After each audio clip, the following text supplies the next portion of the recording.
হ্যাঁ, আমরা সবাই জানি ভয়েস অফ ঢাকা ইউটিউব চ্যানেলটি বর্তমানে কতটা জনপ্রিয়, আর তাদের ভিডিও যতটা অ্যাট্রাকটিভ তার পাশাপাশি কিন্তু দেখবেন তাদের থাম্বনেলগুলো অনেক বেশি অ্যাট্রাকটিভ। আর এই থাম্বনেলগুলো কিন্তু তারা ফটোশপ বা অ্যাডোবির সকল বড় বড় সফটওয়্যার ব্যবহার করে মেকিং করে থাকে। বাট আজকের এই ভিডিওতে আমরা দেখব কী করে একটি স্মার্টফোন ব্যবহার করে like voice of Dhaka YouTube চ্যানেলের মতো থাম্বনেল কী করে মেকিং করতে হয়। আর এই ভিডিওটি মেকিং করতে আমাকে আকায়েদ সাদিক নামের এক ভাই অনেক হেল্প করেছে। আপনি চাইলে তার চ্যানেলটি ঘুরে আসতে পারেন, বিকজ তার চ্যানেলে এই ধরনের থাম্বনেল মেকিং, ভিডিও এডিটিং বা ফটো এডিটিং রিলেটেড অনেক ভিডিও কিন্তু পেয়ে যাবেন। লিঙ্ক অবশ্যই ভিডিওর ডিসক্রিপশন বক্সে।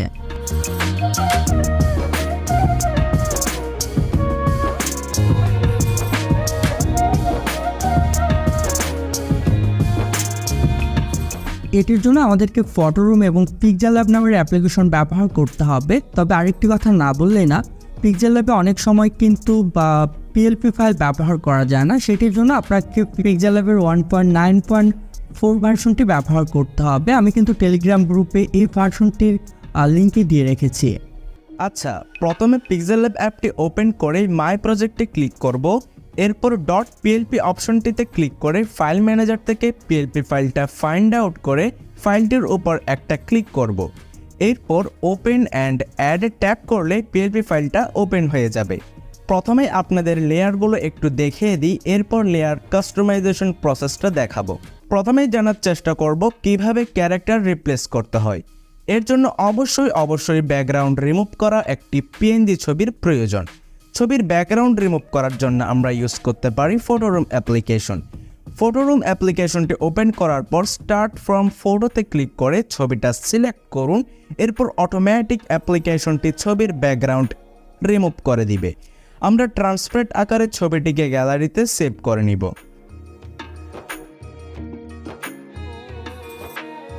এরপর ব্যাক করব পিক্সেলল্যাব অ্যাপ্লিকেশনে। এরপর ক্যারেক্টারের উপর একবার ট্যাপ করব এবং এইখান থেকে রিসিলেক্ট অপশনটিতে একবার ট্যাপ করব। সিলেক্ট করব আমাদের পিএনজি ছবিটি।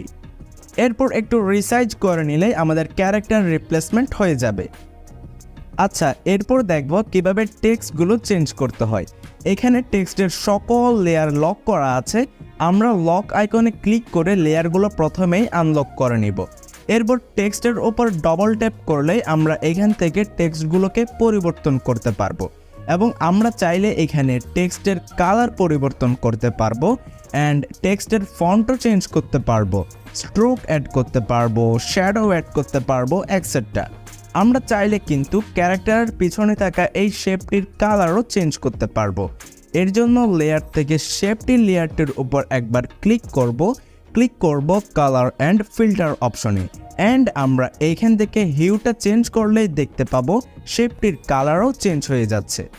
ওকে, আমরা character layer, text layer, shape layer কীভাবে কাস্টমাইজ করতে হয় তা দেখে নিলাম। এইবার আমাদের যাবতীয় সকল কাজ যদি কমপ্লিট হয়ে থাকে তাইলে এই থাম্বনেলটিকে সেভ করার জন্য ক্লিক করব এই আইকনে। এরপর এইখান থেকে ক্লিক করব সেভ এস ইমেজে, ক্লিক করব কাস্টম অপশনে। এইখান থেকে আলট্রা সিলেক্ট করে সেভ টু গ্যালারিতে ক্লিক করলে আমাদের এই থাম্বনেলটি সেভ হয়ে যাবে।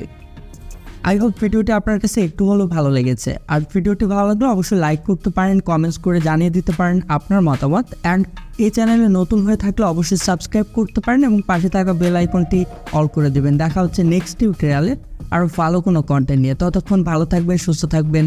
আল্লাহ হাফেজ।